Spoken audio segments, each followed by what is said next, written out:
Oui, monsieur le maire et chers collègues. Donc ce rapport concerne donc le nouveau tarif pour les bibliothèques, que nous voterons bien sûr. Mais simplement, je voudrais, monsieur le maire, intervenir quelques instants pour parler du rôle des bibliothèques et leur situation dans notre ville. Marseille a en effet, plus que d'autres grandes villes de France, l'impérieuse nécessité d'inciter ses habitants, jeunes et moins jeunes, à s'ouvrir au monde, à rêver, à apprendre et à s'informer. Et en ce sens, les bibliothèques, les collections de livres sont de véritables universités. Leur pertinence, leur gloire et leur fierté doivent être, entre autres choses, de s'ouvrir et de rayonner sur la proximité, de permettre à un grand nombre d'enfants, de jeunes et d'étudiants notamment, d'être gagnés par la lecture, car la lecture est la première des libertés à laquelle doit accéder un individu, car la lecture c'est l'émancipation intellectuelle et c'est aussi la double nourriture de l'esprit et du cœur.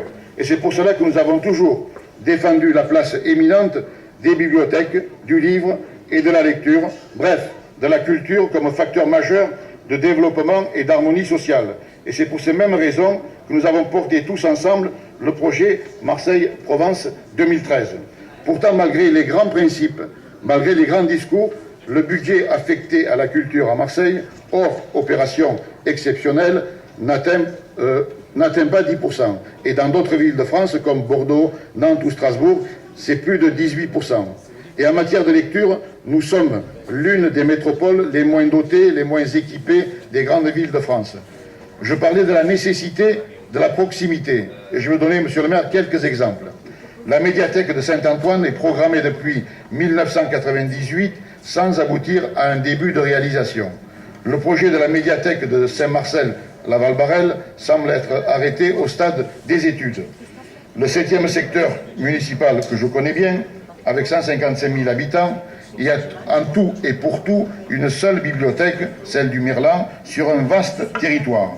Bien évidemment, je n'oublie pas la bibliothèque municipale à vocation régionale, implantée au centre-ville, et donc qui a été décidée dans les années 1990 par la municipalité Vigouroux et inaugurée par vous, monsieur le maire, en 2004. C'est une bibliothèque remarquable par son architecture extérieure et intérieure, et la fréquentation est importante. Mais elle est confrontée à de nombreux problèmes dus aux restrictions budgétaires ainsi qu'à une gestion des ressources humaines quelque peu compliquée qui a vu se succéder 3 directeurs en 10 ans.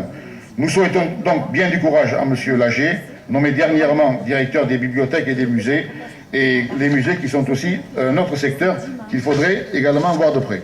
Nous sommes bien conscients, monsieur le maire, que la ville de Marseille est dans une situation financière délicate. D'autant que M. Sarkozy vient d'annoncer de nouvelles mesures d'économie sur le dos des collectivités.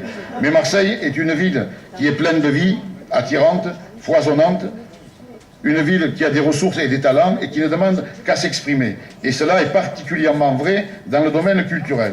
Alors c'est pourquoi, monsieur le maire, la culture et plus particulièrement l'accès à la culture pour tous devrait être un objectif prioritaire pour notre ville, bien avant certaines autres disciplines comme par exemple le patinage ou encore le curling. Donc la situation des bibliothèques, oui, la situation des bibliothèques n'est pas digne, je dirais, des ambitions d'une ville qui sera l'année prochaine capitale européenne de la culture. En tout cas, nous souhaitons qu'un réel effort soit accompli afin que l'ensemble des habitants de cette ville disposent d'équipements dignes de ce nom, notamment à proximité de leur quartier.